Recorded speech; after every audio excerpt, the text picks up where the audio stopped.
always addressed Wanda. Why?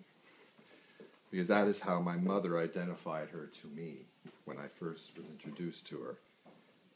And it was in that honorific, through the respectful formality that we were taught at the time, to show our elders, is the way I always addressed her, Signora Wanda. But I still scratch my head and wonder why it was this Italian honorific that my mom chose to introduce Wanda to me.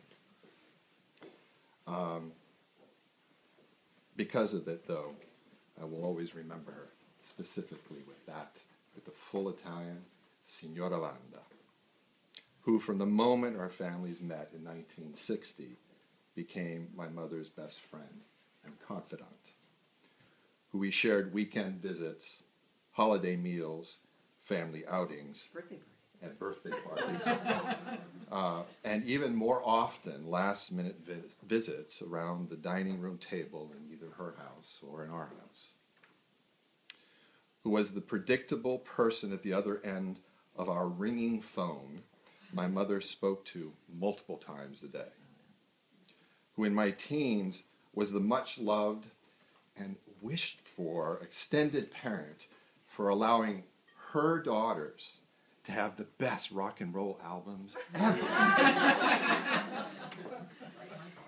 Yes. We listen to that often. Whose smile and personal interest in my thoughts and opinions made me feel validated and loved. Whose amazing ability to make friends, as others have described here, brought the most interesting and wonderful people into our lives.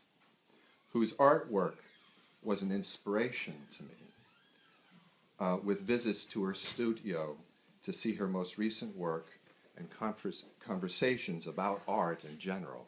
Just a delightful opportunity for me. Whose heartbreak and sense of powerlessness I shared when she told me her decision to give up painting because of her arthritis. And whose indomitable need to create found a way around this particular obstacle by writing her memoirs. These events and so many more Signora Wanda was a part of are now the gossamer memories making up the fabric of my very being. But the way I will always remember and honor Signora Wanda is in this photograph of her and my mom. I choose to keep on my refrigerator door as a daily reminder of where I come from.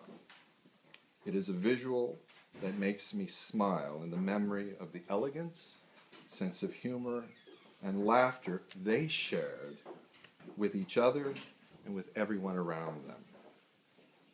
And though I grieve not being able to share Signora Wanda's living spirit any longer, I'm gratefully filled with the spirit of these and so many more memories of her I lovingly keep in my heart.